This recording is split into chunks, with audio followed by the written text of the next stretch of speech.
Protection করছে, কেমন করছে পুলিশ প্রোটেকশন? ওই দিন যে রংপুরে বেগম রোকেয়া বিশ্ববিদ্যালয়ে আবু সাইদ ভাইয়া ওনাকে কে মারছে? আমরা জানি উনাকে পুলিশ মারছে। কেন মারবে? আমরা স্বাধীন 30 লক্ষ শহীদের বিনিময়ে আমরা এই দেশ পাইছি। আমরা কারো এই দেশকে দাঁড়ালেন না, কার বাপের না, আমাদের মুক্তিযোদ্ধাদের রক্তের বিনিময়ে এই দেশ পাইছি।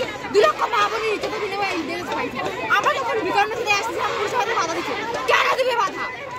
কেন দিবে? ওনাদের কি সন্তান নাই? কেমনে গুলি করে আমাদের উপরে? কেমনে? আর ছাত্রলীগরা তোমরা এক ভার্সিটিতে একসাথে বই একসাথে খেলে তাদের উপর কেমনে হামলা করো? লজ্জা লাগে না? লজ্জা লাগে না? তোদের বাবার পরিচয় আছে, লজ্জা লাগে না? ওদের কোনো লজ্জা নাই। নিজের ভাই বোনকে হাত তুলতেছে। একটা দেশে শিক্ষার্থীর উপরে কেমনে মানে হাত তুলে? কোন দেশে আছে এমন দেশ? কোন দেশে আছে? আমরা নিরস্ত্র ছিলাম, ওরা আমাদের উপর গুলি চালায়। আমরা অস্ত্র মানে আমরা লাঠির জবাব লাঠি দিয়ে দিব, কিন্তু গুলির জবাব কি দিয়ে দিব?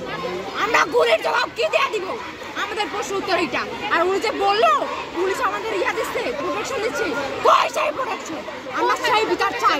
কালকে চাই আমাদের বড় কোমলমতি স্টুডেন্ট কই? আমাদের কেন রাস্তা নামতে হইবে? পড়াশোনা নাই, খাওয়ার নাই, ঘুম নাই, কেন? কেন? বিচার চাই, জবাব চাই। রক্ত এখন শুকায় নাই, আমার ভাইয়ের রক্ত এখন শুকায় নাই।